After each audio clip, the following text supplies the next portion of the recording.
Welcome back to another episode of 40 Facts About the 40K Universe. I am your host, Gershwan, and you're watching One Mind Syndicate. Today we continue talking about the orcs as we get into the Painboy, as well as one of the most famous Painboys, Mad Doc Grotsnik. If you're new to the channel, subscribe. We post Warhammer 40K content every single day, and if you have any suggestions, just comment down below. But with that said, let's get into 40 facts on the Painboys. Within the orc culture, there exists the Painboys. The chief passion of a painboy, also known as a doc, is surgery and extreme dentistry.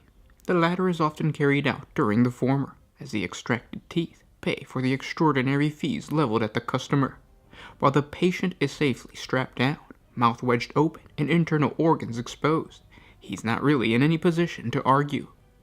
Painboys learn their craft through a mixture of instinct, trial and error, and the time-honored principle of orky know-whats.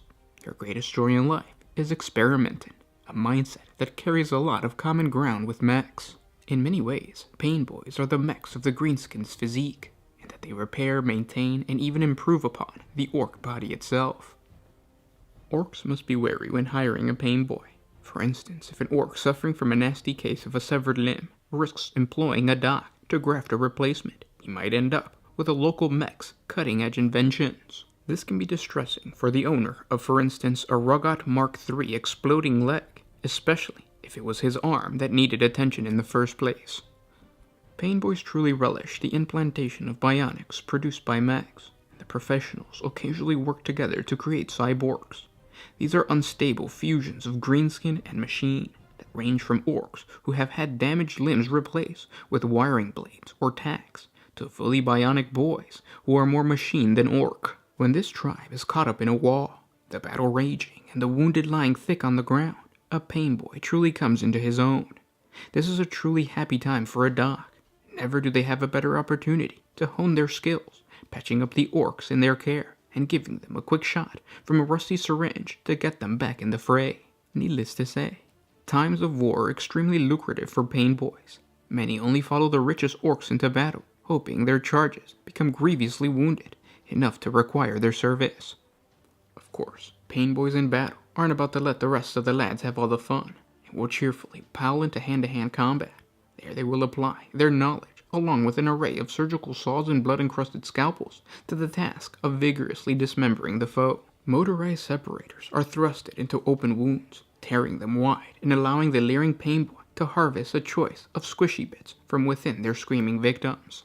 Fungal serum surge through the veins of luckless enemies until their bloods congeal with spores. Clanking syringe-festooned power claws creak open and shut as the Painboys fix their beady eyes upon the hapless foe, knowing that soon enough their blades will be slicing through flesh, bone, and tendons. Grot orderlies descend upon the wounded, beady eyes and skinning tools glinting as they set to work. Anyone who has seen a Painboy wade through the enemy ranks, leaving red ruins in their wake, knows that the orc surgeons have little understanding of and even less interest in the notion of the sanctity of life. These practitioners of indiscriminate surgery are never quite right in the head. They do not use anesthetics, preferring to know that their patient is still alive and kicking. Painboys burrow enthusiastically into their customers, using oversized surgical implements. Sadistic glee with which they do so is particularly off-putting, especially for the patient. Still, such is the usefulness of the Painboy, that such eccentricities are often overlooked, especially if the Warboss is a proud owner of a shiny new bionic limb. Unfortunately for some orcs, the sadisticness of a Painboy is nothing compared to that of a bad doc. A bad doc is an orc outcast, often found practicing his dubious arts within freebooter warbands. Among such company, no questions are asked, and a bad doc's past is his own business. Besides, freebooters are just mean and desperate enough to accept the surgical aid of any odd boy who offers it, even if the risks are considerable. Bad docs practice deranged and disturbing surgeries upon their prey. Their patients can find themselves in possession of a set of mechanical lungs, sporting an extra head or limb, and even victims of the dreaded squig brain transplant. Though bad docs never ask for payment, the price seeking them is high. One of the most famous Painboys in orc culture is Mad Doc Grotsnik. Grotsnik always had a morbid fascination with rooting around in other people's heads. When the ugly goth called Gotskul stumbled into Grotsnik's medical tent, holding his brain in place with both hands, The Doc saw a great opportunity. 2 hours later, Grotsnik staggered out again, this time clutching a skull of shiny adamantium. Grotsnik's rise to Grand Warlord took less than a week. Suddenly extremely popular, Grotsnik looked at the mob of orcs waiting outside his tent and saw another great opportunity. He'd convinced the richest knobs of his tribe that they too should have a Grotsnik special. What Grotsnik didn't tell them was that each cranium contained a portion of high explosives, and that he had a remote trigger hidden away for each of them. The work kept rolling in, and if a knob with a metal cranium offended Grotsnik, later that day he would come down with a nasty case of exploding head. Eventually, the knobs figured out what was happening. Realizing they could not tackle Grotsnik face to face, they organized a little accident for him. Grotsnik was called out to take a look at the wiring of a faulty death dread, but he was in for a nasty surprise. Grabbing Grotsnik with a pincer, the dread held him down in the dirt and used his massive circular saw to cut open the dog's head before stomping off into the distance. As Grotsnik's Gretchen orderlies looked down upon their dying master, they too saw a great opportunity. They dragged the dog all the way back to the medical tent, and soon the sounds of bonesaw, hammers, and drills began to drift across the sleeping camp. During that long night, one of the Gretchen lost his lunch while elbows deep in Grotsnik's brain. The other lost a pet spider that scurried into the warmest, softest place it could find, the doc's hinged open head. Grotsnik died several times that night, but he was brought back to life by an inventively applied grot prod.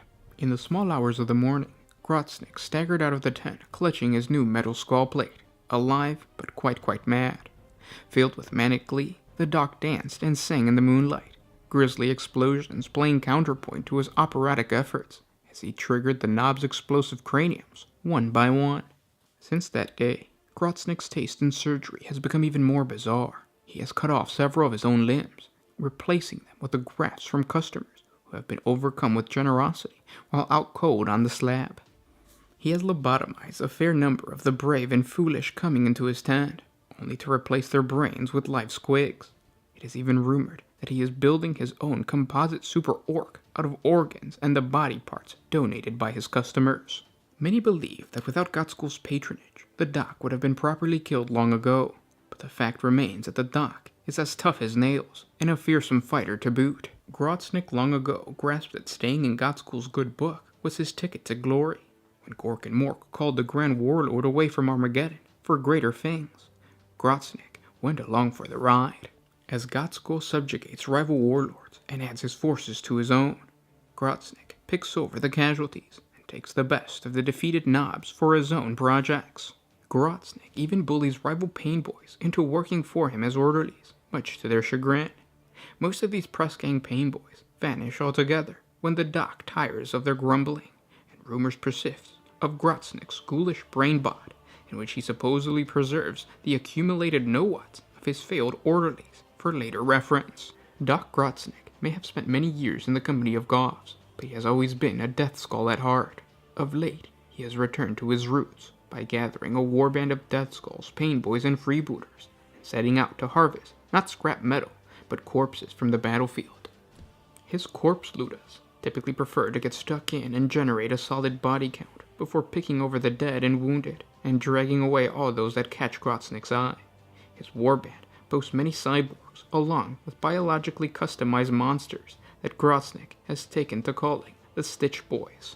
With kill saw screamings and syringe flashings, the corpse looters rampage from one battlefield to the next, cannibalizing everything in sight, and packing their meat wagons with raw material for Doc Grotsnik's horrible experiments.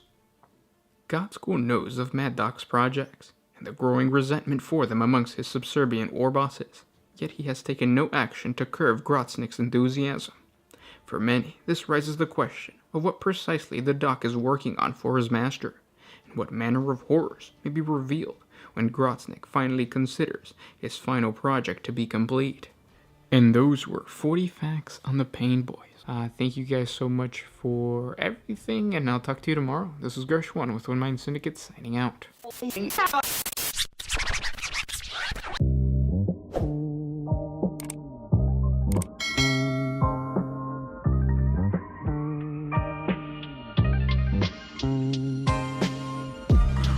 if you could put my freedom